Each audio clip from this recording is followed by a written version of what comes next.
भगवान श्री हरि विष्णु को नमन। भगवान श्री हरि विष्णु की जय हो। पुरुषोत्तम मास कथा सार अध्याय 15। श्री नारायण बोले, हे नारद, सुदेव शर्मा ब्राह्मण हाथ जोड़कर गदगद स्वर में भक्त वत्सल श्री कृष्ण देव की स्तुति करता हुआ बोला, हे देव, हे देवेश, हे त्रिलोक्य को अभय देने वाले, हे प्रभु, आपको नमस्कार है। हे सर्वेश्वर, आपको नमस्कार है। मैं आपकी शरण में आया हूँ। हे परमेश्वर, हे शरणागत वत्सल, मेरी रक्षा करो। हे जगत के समस्त प्राणियों से नमस्कार किए जाने वाले, हे शरण में आए हुए लोगों के भय का नाश करने वाले, आपको नमस्कार है। आप जय के स्वरूप हो, जय के देने वाले हो, जय के मालिक हो, जय के कारण हो, विश्व के आधार हो, विश्व के रक्षक हो, दिव्य हो, विश्वों के स्थान हो, फलों के बीज हो, फलों के आधार हो, विश्व में स्थित हो, विश्व के कारण हो, फलों के मूल हो, फलों को देने वाले हो, तेज स्वरूप हो, तेज के दाता हो, सब तेजस्वियों में श्रेष्ठ हो, कृष्ण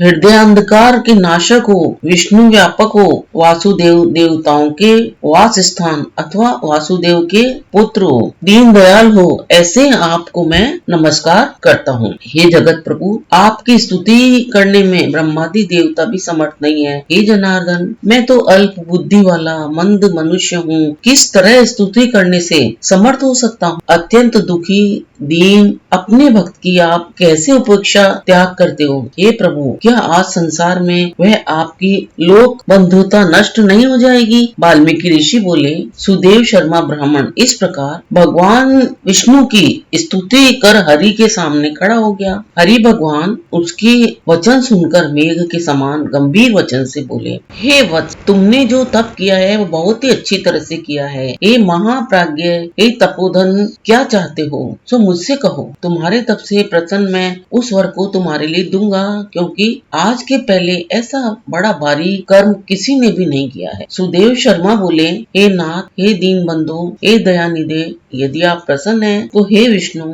हे पुराण पुरुषोत्तम, कृपा कर आप मेरे लिए सुपुत्र दीजिए, सत्पुत्र दीजिए। हे हरे, पुत्र के बिना सूना ये गृहस्थाश्रम धर्म मुझको प्रिय नहीं लगता। इस प्रकार ही हरि भगवान सुदेव शर्मा ब्राह्मण के वचन को सुनकर बोले, हे द्विज, पुत्र को छोड़कर बाकी जो न देने के योग्य हैं उनको भी तुम्हारे लिए मैं दूंगा, क्योंकि ब्रह्मा ने तुम्हारे लिए पुत्र का सुख ही नहीं लिखा है। मैंने तुम्हारे भाल देश में होने वाले समस्त अक्षर को देखा, उसमें 7 जन्म तक तुमको पुत्र का सुख नहीं है। इस प्रकार व्रज प्रहार के समान निष्ठुर हरि भगवान के वचन को सुनकर जड़ से कट जाने से वृक्ष के समान वह सुदेव शर्मा ब्राह्मण पृथ्वी पर गिर पड़ा। पति को गिरे हुए देखकर गौतमी स्त्री अत्यंत दुखी हुई और पुत्र के अभिलाषा से वंचित अपने स्वामी को देखती हुई फिर रुदन करने लगी। कुछ समय बाद धैर्य का आश्रय लेकर गौतमी स्त्री गिरे हुए पति से बोली, हे नाथ, उठिए उठिए, क्या मेरे वचन का स्मरण नहीं करते हैं आप। ब्रह्मा ने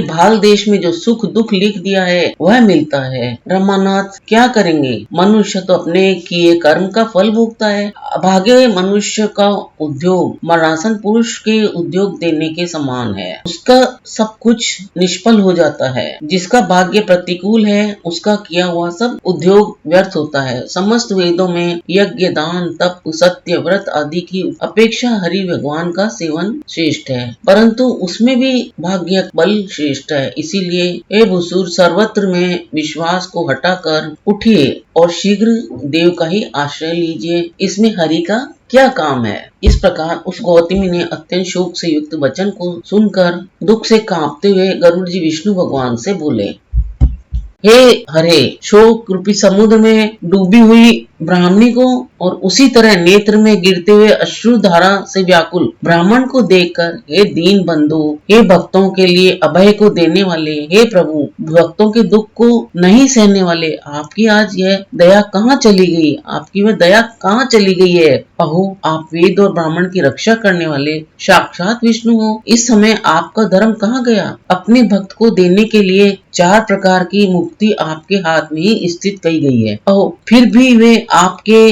भक्त उत्तम भक्ति को छोड़कर चतुर्विध मुक्ति की इच्छा नहीं करते हैं और उनके सामने 8 सिद्धियां दासी के समान स्थित रहती है। आपके आराधना का माध्यम सब जगह सुना है, तब इस ब्राह्मण के पुत्र की इच्छा पूर्ण करने में आपको क्या परिश्रम है? हाथी दान करने वाले पुरुष को अंकुश दान करने से क्या परिश्रम है? अब आज से आपके चरण कमलों की कोई सेवा नहीं करेगा। जो पुरुष के भाग्य में होता है वही निश्चित रूप से प्राप्त होता है। इस बात की प्रथा आज से संसार में चल पड़ी और आपकी भक्ति रसातल को चली गई है, अर्थात लुप्त हो गई है। हे नाथ, आप करने तथा न करने में स्वतंत्र हैं। यह आपका सामर्थ्य सर्वत्र विख्यात है। आज वह सामर्थ्य इस ब्राह्मण को पुत्र प्रदान न करने से नष्ट हो जाता है। इसीलिए आप इस ब्राह्मण के लिए अवश्य एक पुत्र प्रदान कीजिए। सुदामा ब्राह्मण ने आपकी आराधना करके उत्तम वैभव को प्राप्त किया। आपकी कृपा से संदीपनी गुरु ने